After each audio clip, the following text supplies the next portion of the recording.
Bienvenue chez Cerveau Puissant, le podcast des phrases qui réveillent, un espace où l'on parle de ce qui façonne une vie, des peurs qu'on dépasse, des mots qui sauvent, des chocs qui révèlent, des valeurs qui tiennent debout. Chaque semaine, je vais chercher la phrase fondatrice d'une personnalité, une phrase qui a construit, brisé, transformé ou sauvé. Parce que certaines paroles deviennent des boussoles, parce que tout commence par une prise de conscience, parce que chacun porte en lui une lumière en attente. Et j'ai la chance d'être soutenue pour ce podcast par l'agence de communication Surf.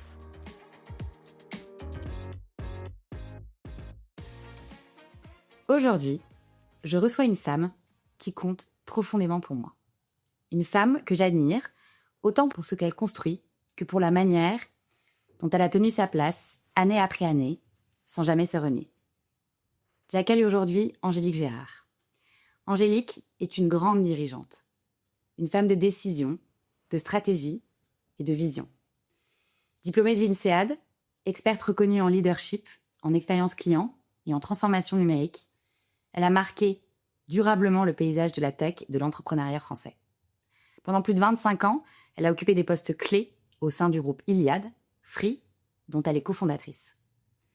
Directrice de la relation abonnée, présidente de 9 filiales, membre du comité exécutif, puis conseillère spéciale du président Xavier Niel, elle a été au cœur des décisions structurantes là où l'exigence est permanente et où l'erreur n'est pas permise. Mais ce qui me touche le plus chez Angélique ne tient pas à l'ampleur de son parcours. Ce qui me touche, c'est sa solidité intérieure, sa capacité à avancer quand le doute est là, à décider quand le silence est lourd, à tenir quand la pression est maximale. Aujourd'hui, elle préside la STEM Academy, organisme de formation à la cybersécurité et à l'intelligence artificielle. Elle est également cofondatrice de Women in STEM Europe, engagée pour une meilleure représentation des femmes dans les filières scientifiques et technologiques. Business Angel engagée, classée parmi les 5 femmes Business Angel les plus influentes en France, elle accompagne de nombreux entrepreneurs dans leur trajectoire de croissance. Multiplement récompensée, et vous aurez compris pourquoi, décorée de l'Ordre national du mérite, classée parmi les femmes les plus inspirantes par Forbes, elle n'a pourtant jamais confondu reconnaissance et vérité. Elle sait que le pouvoir n'est qu'une vitrine, mais également aussi une charge humaine et une charge morale. Auteure engagée, elle écrit pour questionner notre rapport à l'économie. Prochainement, tu prends la présidence du cercle 288, un cercle confidentiel de dirigeants et d'entrepreneurs. Tu deviens également égérie, et tu nous en parleras sûrement, dans une grande campagne qui te tient à cœur. Et aujourd'hui, dans Cerveau Puissant, j'avais envie de t'offrir un espace différent, un espace pour parler de mental. Celui qui forge dans les épreuves, dans le désert, et on va comprendre pourquoi, dans l'effort et dans le doute. Je suis très heureuse et très touchée de recevoir Angélique aujourd'hui. Bienvenue Angélique. Bonjour Claire, merci beaucoup pour toutes ces éloges en fait et ces mots touchants à mon attention, merci. C'est dur de te résumer, pour le coup, ça c'est vrai que c'est un travail, il faudra un moment que j'arrive à faire en peu de mots qui tu es, mais c'est vrai que tu as un parcours impressionnant, mais ce qui m'impressionne le plus, et je le disais, c'est vraiment la force de ton mental, et c'est de ça dont on va parler aujourd'hui. Alors chez Cerveau Puissant, on commence toujours de la même manière. Est-ce que tu peux avant tout nous partager ta phrase fondatrice, ton mantra, celui qui explique la femme que tu es aujourd'hui? Alors j'ai 2 mantras en fait. J'ai un mantra du quotidien que j'applique mais vraiment tout le temps. Très souvent, voilà, quand je commence à me poser une question et qu'elle commence vraiment à prendre un peu plus de poids, je me dis mais quand il y a un doute, il n'y a pas de doute. Et en fait, ça se confirme toujours, c'est-à-dire que si à un moment donné j'ai trop douté sur une prise de décision, la décision ne s'avère pas en fait positive. Et donc aujourd'hui, je fais en sorte, voilà, de me dire s'il y a des doutes, Angélique, n'y va pas. C'est pas une bonne chose. Donc ça sert à rien d'aller là où on n'est pas sûr. Donc moi, j'aime bien effectivement tracer mon chemin et avoir la certitude. Parfois, je peux quand même, tu vois, avoir des petits doutes, mais pas globalement de me planter. Ça n'arrive plus, ou en tout cas assez rarement. Et puis mon deuxième mantra, il est plus professionnel en fait. C'est que je pense qu'il est important finalement ces intelligences multiples qui nous caractérisent aujourd'hui, qui sont conjuguées avec du talent, de la performance. Je pense que c'est ça en fait qui fait naître des transformations profondes créatrice de valeur. Et donc ça, dans tout ce que je fais aujourd'hui, dans les décisions que je prends, je m'assure toujours en fait de ce que je fais, de cet alignement, pourquoi je le fais, avec qui je le fais, comment je le fais et dans quel temps, au sens global, je vais le faire. Et je pense que c'est important en fait de valoriser ces intelligences multiples. C'est les intelligences relationnelles, situationnelles, émotionnelles, créatrices, voire même corporelles, puisque notre corps parle aussi pour nous. Et c'est d'associer tout ça pour effectivement faire de la création de valeur durable. Alors tout ça, c'est effectivement très impressionnant parce que c'est un développement de skills très important. Est-ce que tu l'as toujours eu en toi ou c'est quelque chose que tu as réussi à développer? Est-ce que tu pourrais nous dire quand? Alors en fait, c'est une question intéressante parce que je suis pas sûre en fait de l'avoir conscientisé en tant que telle, mais plutôt d'avoir découvert notamment que j'avais cette grande intelligence émotionnelle. Et donc de me rendre compte dans mes activités que j'étais ce leader avec ces quelques intelligences multiples. Et je pense qu'aujourd'hui, en fait, ce sont sans doute les plus belles intelligences parce que on le voit, les cabinets de chasse de tête vont chercher des gens qui ont développé ces soft skills. Avant, on allait chercher de l'expertise métier, du savoir-faire pur et dur, tu vois, du technique. Aujourd'hui, on vient plutôt nous chercher pour ce qui nous caractérise au travers de ces intelligences parce qu'on a cette capacité en fait d'adaptation, quelle que soit la situation. Et donc ça, c'est précieux aujourd'hui pour une organisation. Donc je l'ai découvert, je l'ai travaillé avec le temps, voilà, en tous les cas, j'espère les faire vivre dans mon quotidien autour de moi et j'essaye de m'assurer effectivement de faire vivre ces intelligences. Effectivement, dans tout ton parcours personnel et professionnel, on voit qu'il y a cette force quand même que tu as toujours eu en toi. C'est ce que tu appelles d'ailleurs la force de ton mental. Est-ce qu'on peut en parler aujourd'hui? Alors récemment, tu as fait quelque chose d'assez extraordinaire, inattendu, et tu te donnes aussi beaucoup de challenges. Tu as couru 120 km dans le désert péruvien en autosuffisance alimentaire. Pourquoi t'es-tu lancé dans ce défi? Et peux-tu nous expliquer quel était-il? En fait, toute ma vie est jalonnée de défis. C'est-à-dire que j'ai toujours eu des challenges plus ou moins importants. Hein. Ils sont pas tous, pas tous les matins, je me lève en me disant je vais faire un truc complètement crazy. Donc pourquoi celui-là? Pourquoi 120 km dans le désert d'Ica, qui est un des déserts les plus arides au monde? Parce que j'ai eu 50 ans en fait l'année dernière et je me suis dit pour mes 50 ans, qu'est-ce que je peux faire? Alors tu vois, certaines vont aller chez le coiffeur changer de coiffure. Moi, j'ai décidé effectivement de faire ces 120 km en autosuffisance alimentaire. Donc concrètement, j'ai passé 4 jours dans le désert. Je portais un sac à dos avec mon alimentation des 4 jours, ma tenue pour la nuit, parce que dans le désert, il fait froid. J'avais une seule tenue pour la journée, donc la paire de chaussettes de tous les jours, le sous-vêtement de tous les jours. C'est celui que j'ai mis après chaque nuit dans le désert. Donc, faut quand même se préparer à ne pas se laver. Donc, quand on a une hygiène irréprochable, c'est assez compliqué de vivre ce type de moment. Il faut se préparer techniquement, parce qu'un sac à dos pour un marathon des sables, ça se prépare. Il faut se préparer physiquement et il faut se préparer mentalement. Et ça, c'est vraiment un truc assez incroyable à vivre. Parce que t'es confronté à l'immensité du désert, t'es confronté à la solitude, t'es confronté au silence. Il y a vraiment pas âme qui vive en fait dans le désert d'Ica. Tu vois, j'ai vu quelques condors dans le ciel, j'ai vu des gros scorpions blancs, mais globalement tu vois pas un Péruvien. Donc personne ne s'occupe de cette zone dans le monde, sauf le Marathon des Sables qui organise cette course. Qu'on était 300 participants, il y avait quand même 140 femmes, donc j'étais très étonnée et ravie de voir qu'il y avait presque une parité sur ce marathon des sables. Mais voilà, c'est tu avances avec toi-même, il y a une forme d'introspection. Je m'étais dit, je vais peut-être écouter de la musique, donc je vais prévoir parce que c'est long quand même. Et puis finalement, non, je n'ai jamais écouté de musique, j'ai toujours été avec moi-même à avancer en fait et à comprendre qu'il fallait que je visualise en fait des points qui me permettraient d'arriver au bout. Alors, j'ai pas beaucoup douté, mais j'avoue qu'après 2 jours, j'avais fait 95 bornes. Il faisait 38 degrés. Le premier jour, j'avais les pieds déjà complètement défoncés. Hein, donc, au moment où on se parle, tu vois, il me manque quelques ongles sur les pieds. C'est pas très glamour. Et donc, pour ceux qui nous écoutent et qui me croiseront cet été en nu-pied, bah voilà, il y aura sans doute un petit clin d'œil lié à ça. Tu peux mettre des capsules. Je peux mettre des capsules. Ouais, bien sûr. Bah, je suis sauvée. Hein. Tout va bien. Et puis, bah, évidemment, c'est très physique. T'as de la dermabrasion, le sac à dos te brûle les épaules, donc t'es à vif sur les pieds, sur les épaules. Ah, puis les vêtements peuvent te cisailler s'ils sont pas optimaux. Alors, c'est ça aussi la préparation technique. Tu as raison, c'est que les coutures, en fait, si elles sont trop importantes, elles te brûlent la paume. Donc, c'est pareil au niveau de l'aine. Tu vois, tout est étudié. Hein. Vous êtes en équipe?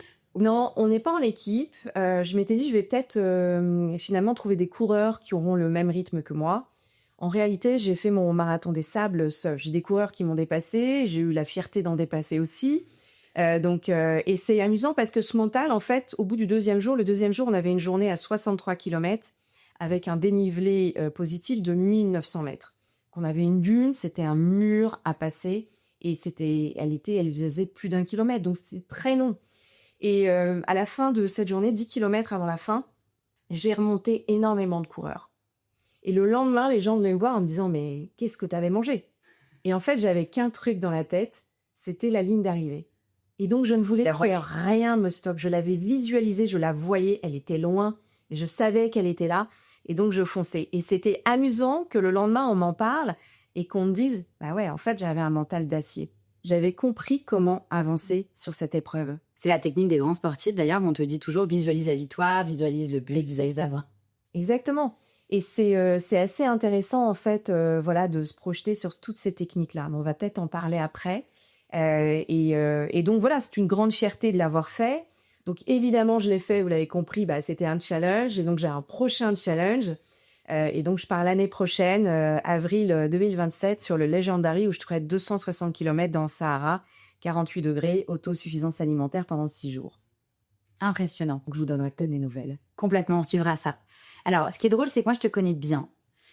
Et dans cette image du désert, on va forcément sur un terrain, tu es très spirituelle, pour ne pas dire extrêmement croyante. Moi, dans cette image du désert, toi toute seule pendant 4 jours, est-ce que tu n'as pas aussi été chercher une forme de palier personnel, de palier spirituel? Est-ce que c'est ça aussi ou pas du tout? Alors, en fait, pas du tout. Vraiment pas du tout. En fait, non, c'est une question intéressante parce que il y avait quand même autour de moi des coureurs qui avaient en moyenne 27 ans. Ah oui. Très jeunes, tu vois. Moi, j'ai 51 ans dans quelques mois, donc beaucoup plus jeunes que moi. Et puis tous, quand je leur demandais, mais pourquoi vous êtes là? Parce que moi, c'était évident, je le savais. En fait, ils cherchaient quelque chose. Ils savaient quelque chose.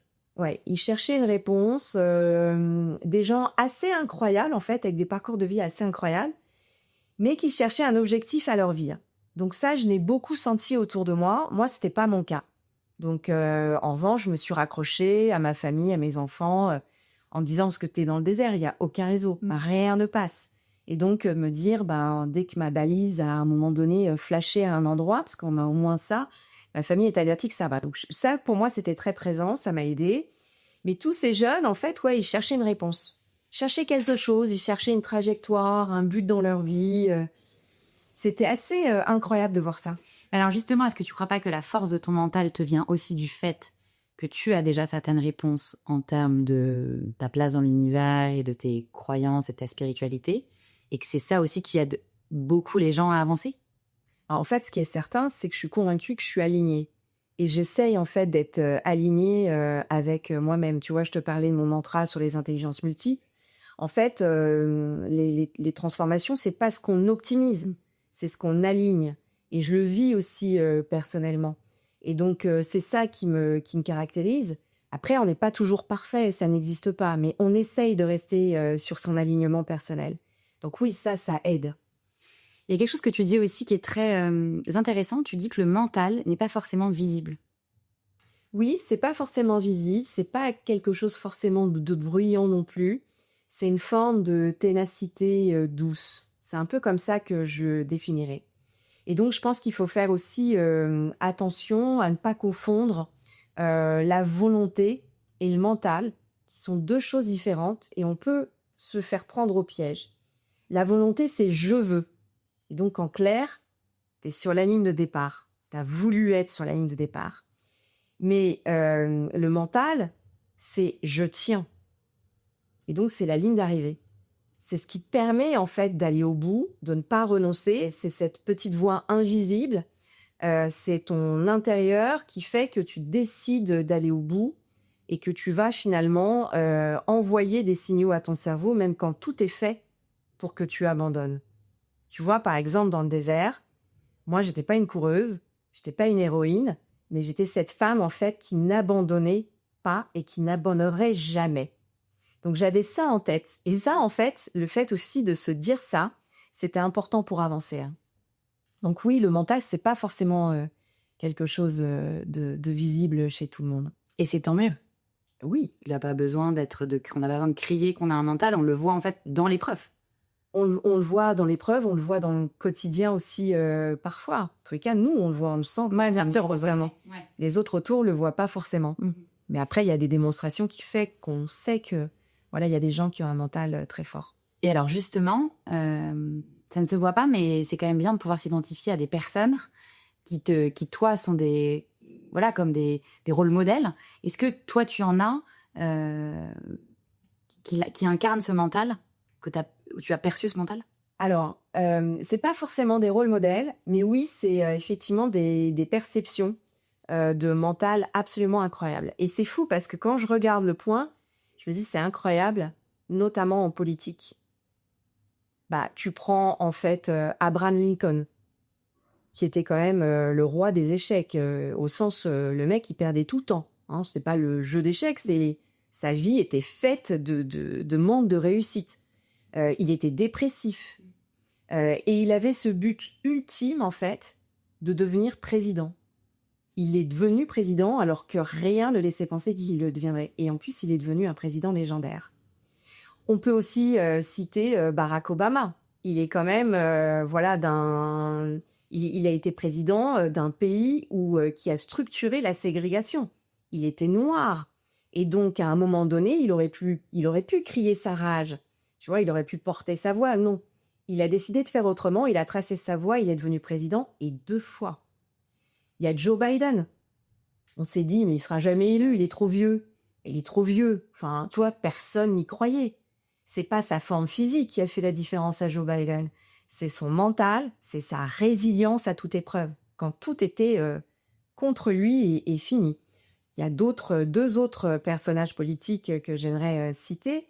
C'est Trump, qu'on aime ou on n'aime pas. Bien sûr. Il est parti de rien et il a dit « je vais vous montrer que c'est possible ». Et donc, il a été élu 2 fois. Et puis, on en a un en France, qui a quand même été le plus jeune président de la République, c'est Emmanuel Macron. Que personne n'a vu venir en plus. Enfin... Zéro réseau. Banquier de chez Rothschild. Il n'a pas attendu, en fait, qu'un parti l'adoube. Mm-hmm. Il a créé le sien. Et il avait cette obsession de devenir président. Il est devenu président. Et quand tu regardes d'autres exemples, moi j'aime beaucoup aussi parler de Philippe Croizon, qui est pour le coup un sportif à mes yeux, que j'ai eu l'occasion de croiser. Philippe Croizon, c'est cet homme, sans bras, sans jambes, qui décide de traverser la Manche. Tout le monde lui dit que c'est impossible. Ouais. Mais qui peut dire aujourd'hui que c'est impossible en étant amputé de ses 4 membres? Et puis tu as aussi, pour citer notamment une femme, c'est Trista Shores, qui est aveugle et qui est l'athlète olympique la plus record parce qu'elle a 55 médailles, 41 d'or. Et à chaque fois en fait qu'elle prend une ligne de départ, on se dit c'est pas possible, elle va pas pouvoir le refaire. Et qu'est-ce qu'elle fait? Elle répond par un nouveau record. Tu vois, elle s'arrête pas juste à la victoire, elle rebat un record. Et tous ces gens-là en fait, ils nourrissent un mental d'acier. Ils ne doutent pas de leur capacité, ils ont un objectif. Et c'est important de ne pas se disperser. Tu vois, c'est comme si tu mets un couple qui divorce, ils n'ont pas d'enfant, mais ils ont un chien. Et puis ils partent dans 2 directions opposées, et puis tu as le chien au milieu. Et puis tu as le chien qui tourne la tête à droite, à gauche. Je vais vers qui? Je vais vers papa, je vais vers maman, je fais quoi? Puis il finit par tourner, il finit par devenir fou, parce qu'on ne peut pas avoir plusieurs objectifs. Et c'est ça aussi le mental. Quand tu fais la différence, c'est que tu es focus sur un truc et c'est là où tu arrives à percer. La ligne d'arrivée. C'est la ligne d'arrivée. Et t'en as pas 36 000 lignes d'arrivée. Non. Est-ce que le mental, pour toi, ça se verbalise? Parce que il peut être invisible. C'est en général que l'individu qui le ressent. Mais est-ce que dans ta manifestation et ta visualisation, tu considères que c'est bien aussi de dire « je serai président, je serai là ». Est-ce que tu le fais, toi? Alors, c'est peut-être quelque chose que je n'ose peut-être pas assez dire.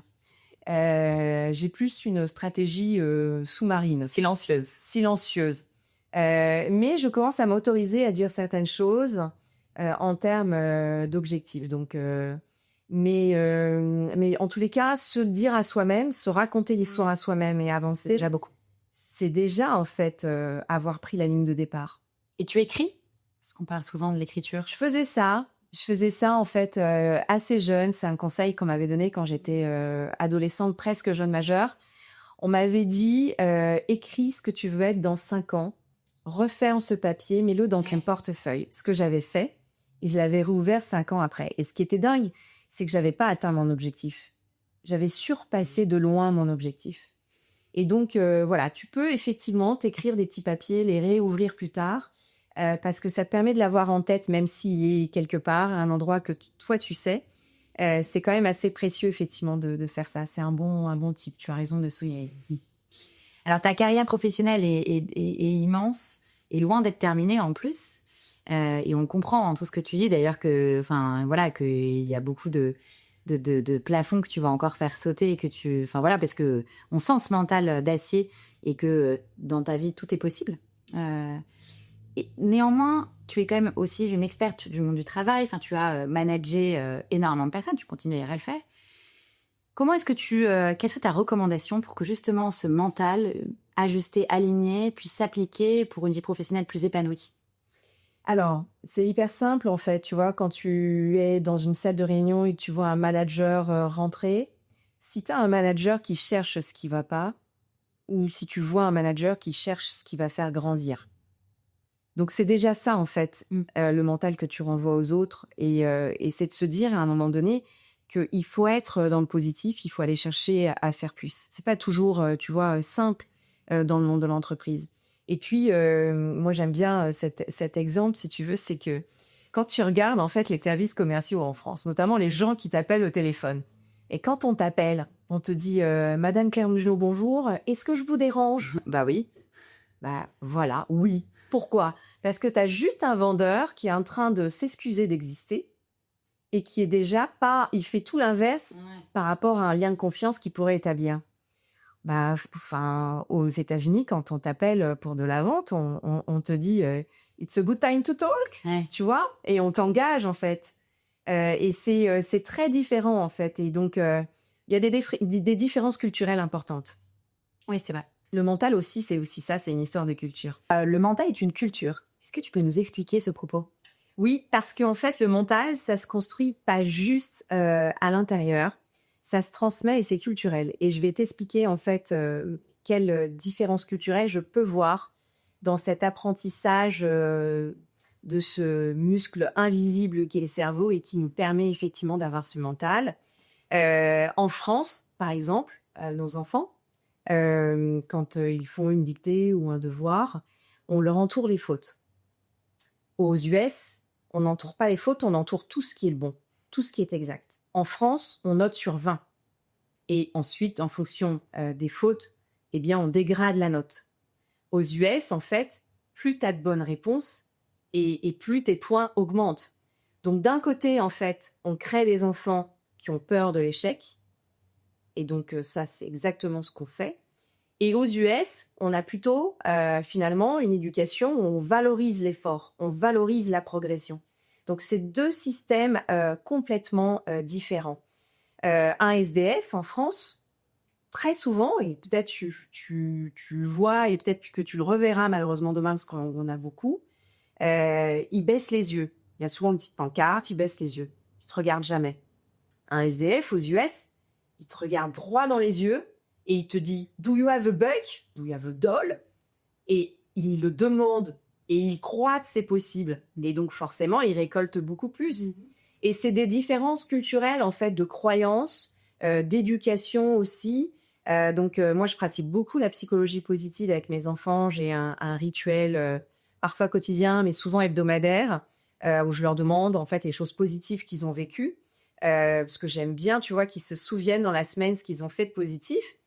Et quand j'ai, par exemple, un de mes enfants qui me dit « Mais maman, j'ai eu tant en maths, en fait, je suis nulle. » Mais non, mais t'es pas nulle. T'es en apprentissage. T'es en train d'apprendre. Et donc, c'est toujours de renverser la chose pour construire ce mental différemment. Et c'est là où il y a énormément de différences culturelles, en fait. Et parfois, on s'en rend pas compte parce que tout ça, c'est un conditionnement dans lequel on grandit.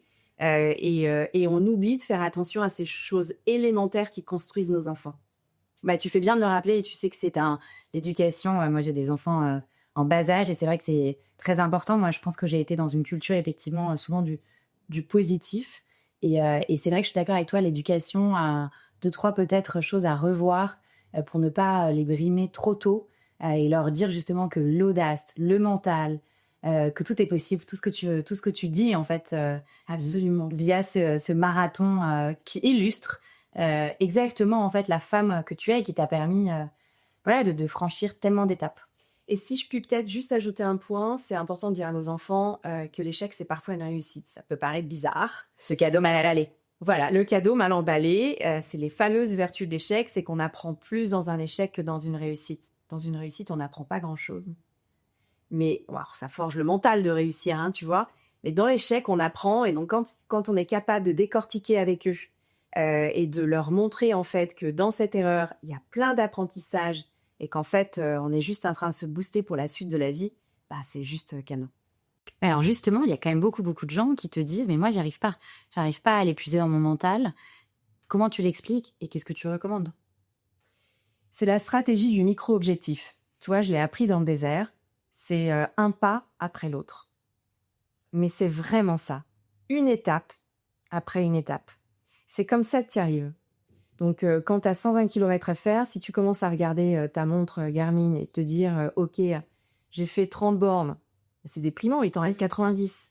Alors que si tu te dis « Ok, non, micro-objectif, prochaine dune, ok, là-bas, je vois la mer, ok, rivage », et que tu t'accroches en fait à ça, que tu le visualises, ça te permet d'avancer. Donc, c'est un petit peu ce que j'ai envie de dire, un pas après l'autre. Faut pas mettre la charrue avant les bœufs parce que on finit par s'essouffler, perdre de l'énergie. Faut avancer progressivement, faut pas renoncer. Il faut respirer aussi. Tu vois, ça, je crois que c'est un point important, la respiration. Ça fait partie, ça envoie des signaux aussi au cerveau. C'est précieux. La façon dont tu te tiens envoie aussi des signaux au cerveau. Donc, je leur dirais, faites attention à tout ça. Pour justement envoyer des signaux positifs. Non, puis tu disais très justement tout à l'heure, l'important c'est l'arrivée, mais pas la manière dont tu arrives à la ligne d'arrivée. C'est vraiment c'est d'arriver. Exactement. C'est pas, tu vois, mon marathon des sables, alors, je suis très fière de ma performance, mais je n'imaginais pas, mais c'était pas mon but. Moi, mon but, c'était d'être finisher. Donc, et je pense que c'est ce qui est le plus gratifiant. Et en parlant de gratification, c'est aussi d'être en mesure de se dire merci. Tu vois, c'est cette gratitude de se dire merci, merci à mes pieds, même si vous êtes défoncés, mais vous m'avez porté. Merci à mes épaules pour le sac, merci. Et puis de se dire, ok, demain est un nouveau jour. Ok, je suis épuisée, mais demain, c'est un nouveau jour. Et donc, je serai à nouveau sur la ligne de départ. Mais ça, tu le fais toi dans ton quotidien, pas que quand tu cours. Tu le fais tous les jours, je sais pas que tu remercies. Je l'applique.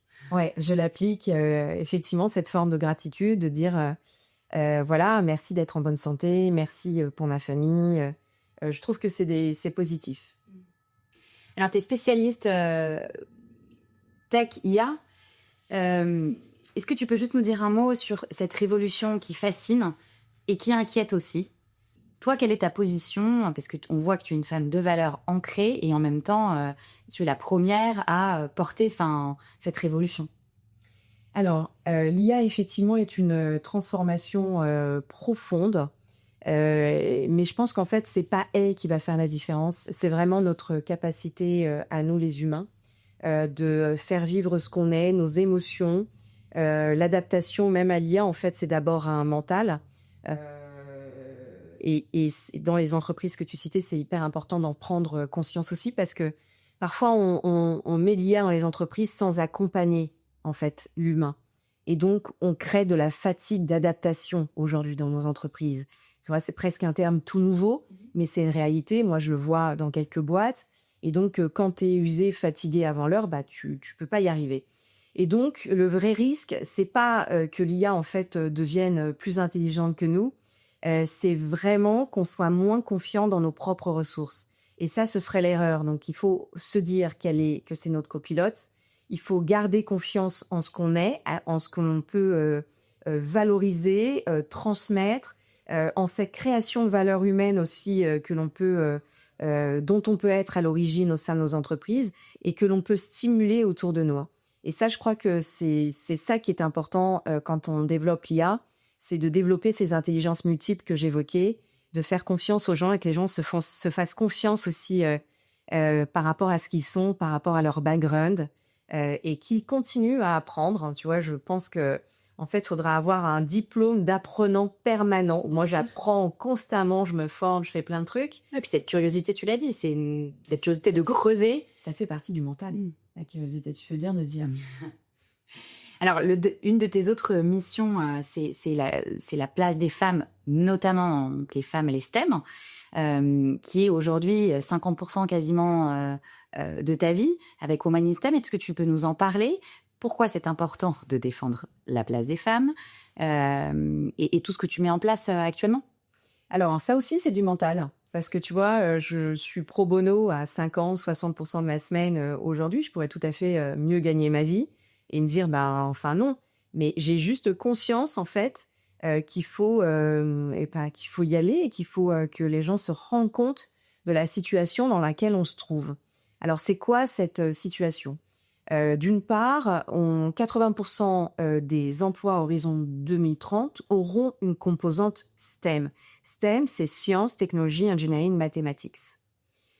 Donc, c'est tous les nouveaux métiers d'influence, de pouvoir, de décision sur la transformation du monde. En règle générale, on parle de transformation numérique, de transformation climatique. Ça englobe absolument tout. Le problème, c'est qu'on a à peine 20% de femmes engagées dans ces filières.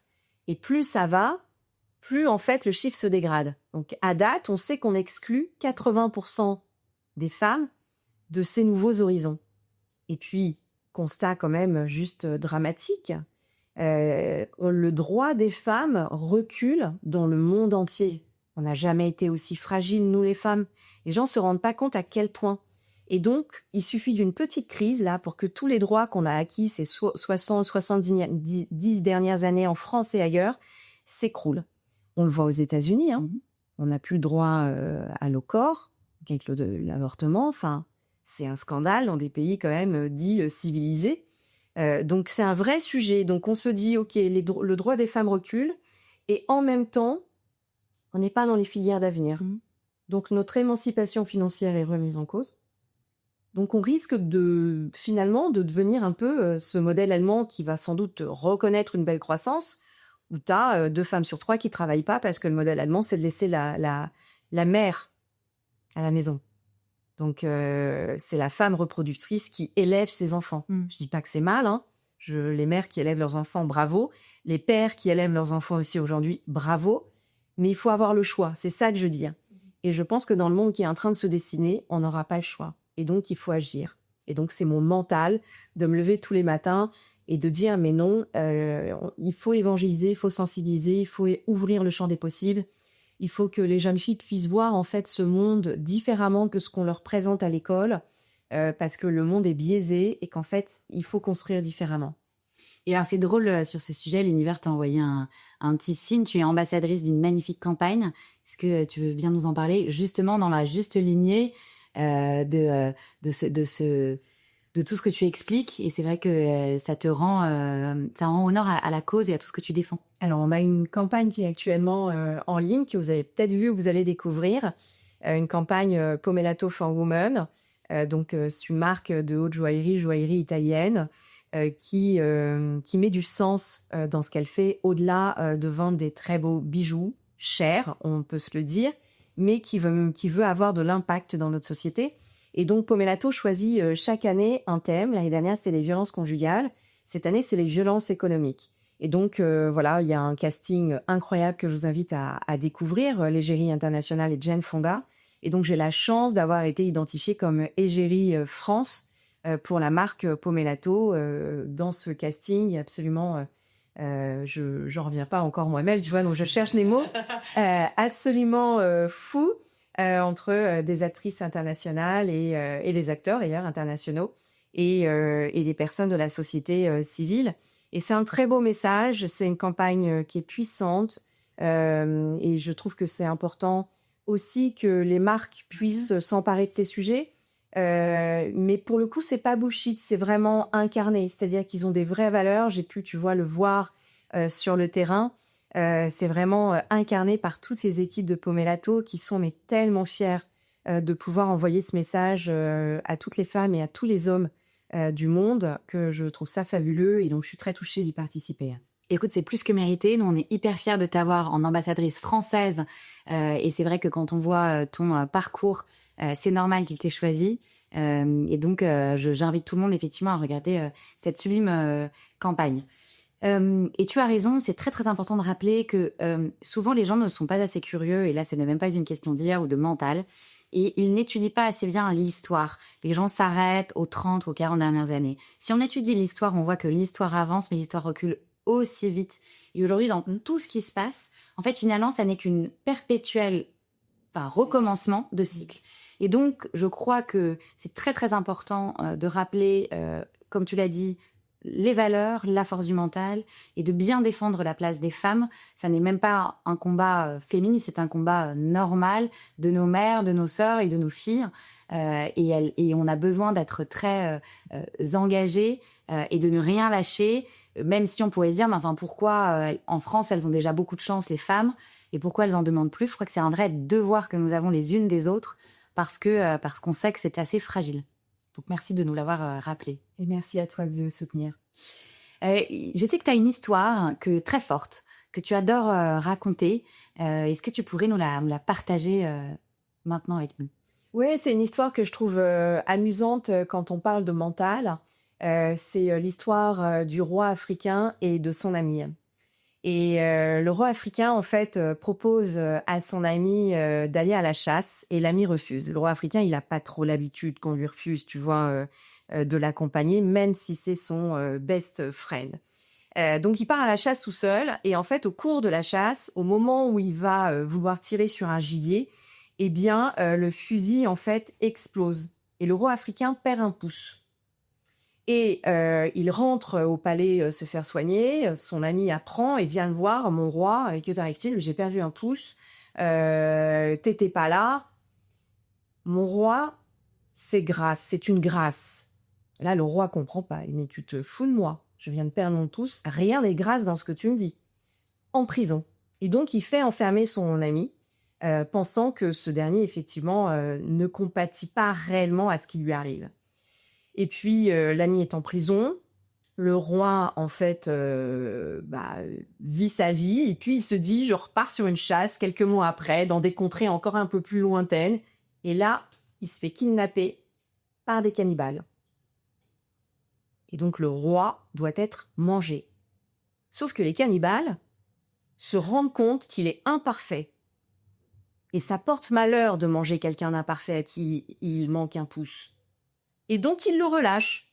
Le roi rentre au palais et se dit, c'est quand même incroyable. Il va voir son ami en prison, qu'il fait lui-même relâcher, en lui disant, écoute, voilà ce qui vient de m'arriver. Et donc, parce que je n'avais pas de pouce, les cannibales n'ont pas voulu me dévorer. Et finalement, tu avais raison. Et donc, l'ami lui dit, mais tout est grâce, mon roi. Et il lui dit, mais arrête avec ta grâce, arrête avec ça. Et l'ami lui dit, mais non, mon roi, tout est grâce. Parce que si j'étais venu avec toi à la chasse, moi, j'ai tous mes doigts. Tout est grâce. Et en fait, qu'est-ce que ça raconte, cette histoire? C'est ce sentiment puissant de se dire que il faut se raconter des histoires, même dans des moments difficiles, et que finalement, on peut transformer tout ce qu'on est en train de vivre. Et c'est ça aussi, le mental. c'est d'arriver à transformer des vérités différemment. Et je trouve que c'est une jolie histoire qui le démontre. Magnifique histoire. Moi, c'est ce que j'appelle le cadeau mal emballé. De cadeau mal emballé, c'est pas mal aussi. Et donc, c'est très, très bien raconté. Et tu as raison, de manière, quand on était enfant, on nous racontait des contes, puis des paraboles. Et en fait, c'est toujours important d'avoir cette âme, en fait, curieuse et surtout d'aller plus loin que ce qu'on voit, parce que la vie nous veut du bien et la vie nous envoie parfois de très bons signaux et notre mental est capable de bien plus de ce qu'on imagine. Si tu voulais résumer, toi, le mental en une seule phrase, laquelle choisirais-tu? C'est compliqué, mais je dirais que le mental, c'est pas ce qui te rend invincible, en fait. Le mental, c'est ce qui te permet de ne pas abandonner. C'est comme ça que je le formulerais. Et un dernier conseil que tu voudrais donner à notre audience maintenant? Respirez, avancez, faites un pas, ne lâchez jamais rien, parce qu'au bout, il va se passer quelque chose de positif. Et donc, on a le choix, hein, c'est soit arrêter, soit avancer. Donc, mais avancer. Voilà mon conseil. Merci mille fois, Angélique. J'étais ravie de te recevoir.